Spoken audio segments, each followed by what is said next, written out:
that the following information will be gathered and utilized for educational purposes by Indiana Wesleyan students. I allow this information gathering and physical assessment to be videotaped and posted on Blackboard for access by faculty and students at Indiana Wesleyan University. The video will be deleted by the student as soon as it has been reviewed and graded. I further acknowledge that this is for educational purposes only, and the information is not meant to be diagnostic. Therefore, Indiana Wesleyan University, the faculty and staff, as well as the students, are not considered liable. Good afternoon, Mr. Miller. What brings you in today? Doc, I've been having a lot of clumsiness, and I just feel numb sometimes and tingling in my toes and my fingers. And you complained of this for quite a while, haven't you? About 4 years I've been having this off and on, yeah. Now you've been keeping a record of it. Has it been getting more frequent? Yeah, I kept a little notebook. I put it in my bedroom, and I've been writing everything down. It seems to be happening a lot more often. Okay. Well, I suspect that you may have what is called multiple sclerosis. What's that? Multiple sclerosis is a potential debilitating disease. And what happens is you develop, I'm going to show you a couple of your MRIs that we took. Of my brain? Of your brain and some of your spinal cord. And during that posting, what you'll notice is there's what we call lesions. Do you see the little light spots on the brain in this picture? Yeah. Those are some lesions. And let me show you the one of the black and white. The black and white is quite noticeable. Those white spots are also lesions in the brain and in the spinal cord. Oh my goodness, what does that mean? Well, what that means is that your body is basically breaking down the myelin sheath around your brain and in the spinal cord. And it's going to affect your neurological abilities. So that's why I feel weird? Yeah, we actually did blood work on you also. And the blood work came back negative for any type of viral infection. So I'm pretty sure you have MS. Dang. Well, how's that going to change with my 3 little girls and everything? Well, let's talk about that a little bit. Now, you have 3 little girls, and you're concerned. What are your concerns about that? Well, I mean, they're young and they're in activities and everything, and I want to be able to go to their games and competitions and stuff.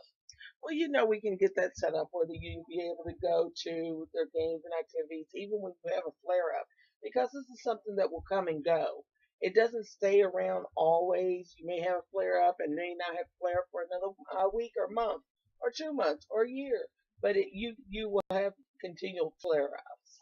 What does a flare up mean? What does that mean it's going to do to me? That means that you're going to have some of the same sensations that you're having currently. Some of them may be worse than others. Others may not even be there. Every patient's different in what their flare-ups are like. What do you mean by worse, Doc? Well, you can develop more tingling and numbness, and it go up the arms. It can be on one side. It can mimic what we would think would be a stroke. You can have a feeling of a band tight across the chest, because every nerve in your body is going to be affected by this because it's affecting your spinal cord. Will it affect my ability to walk? At some point it could, yes. Dang. Any other questions about that? I'm going to have to make a lot of changes if it's going to be affecting my ability to walk. Well, right now you don't have any problems. As long as you're able to walk, you're not going to have any problems. Now, if you're having weakness, we can get you a cane. If you feel like it's going to be difficult for you to walk long distances, we can do a wheelchair. Now, I'm going to do an assessment on you, and I'm going to ask you some questions first, okay? Okay. Now, because of MS, it means that you're going to be on medications for the rest of your life. How do you feel about taking medications for the rest of your life to control your movements? Well, if it takes care of all these, the numbness and tingling I'm having, and it'll help me walk, then I'll do whatever I got to do. Okay. Well, I also understand that you're a deacon in your church. How do you feel that will affect that? Well, luckily we have an elevator, so I won't have any problems getting to other floors. But I might have to have some of the younger deacons pitch in and do some more work for me. Okay. Now, as far as your support network, I know you're married and you have three young girls. Do you have any other support network? Well, my brother lives close by, and her family's close by too. So, and I got some friends that live close around too. They could help me maybe straighten the house up and get it prepared for some of these bad times. Have you thought about some changes that you may have to make at home? Definitely have to get rid of some of the clutter so I don't trip on stuff. Um, gonna have to build a ramp. Sounds like so. My family's pretty good with working with their hands, so we can build a ramp and maybe a deck or something out front to help me get up and down. Okay. Now, I know that you have had some issues with anxiety because of these symptoms in the past. So I think maybe we'll start you on something for anxiety. How do you feel about that? Sounds good because it's really stressing me out, especially at my job too. Okay. Well, that sounds like something that's doable. So we'll start you on some medications. Okay. Well, what I want to do now is I want to do a quick assessment on you to check where your neurological symptoms are occurring. Okay. Okay. Can you squeeze my fingers? Squeeze tight. Well, that side is just a little weaker. Okay. Put your arms out in front of you. Close your eyes. 1, 2, 3, 4, 5, 6, 7, 8, 9, 10. Well, that's pretty good.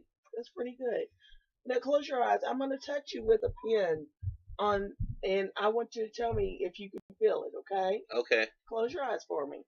You feel me touching your leg? No. You feel me touching your leg here? Yeah.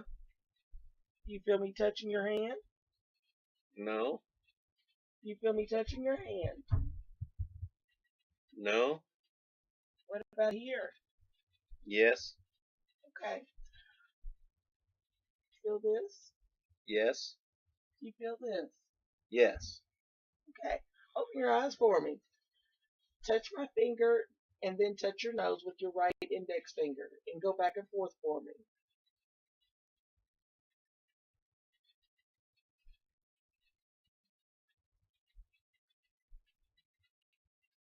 And do it with your left.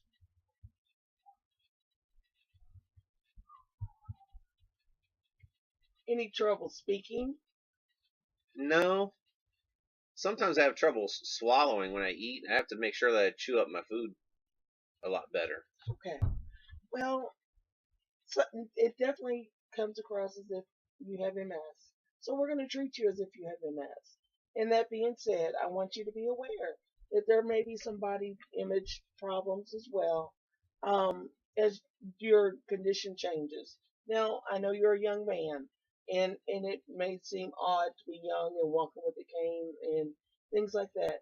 And I'm going to suggest that you see a counselor as well, and I Okay. would like to set up an appointment for your children to come in so that they can ask any questions about this disease that's going on, okay? I think that'd be a big help. And your wife as well. So we're going to set up appointments for them to come in, okay? Okay. Do you have any other questions? No. Okay. Well, I want you to keep track of those symptoms, though, all right? Okay. I also want to see you back in a month, and the doctor's going to come in and double check everything that we've discussed, okay? Okay. Okay. Well, you have a good day, Mr. Miller. Thank you.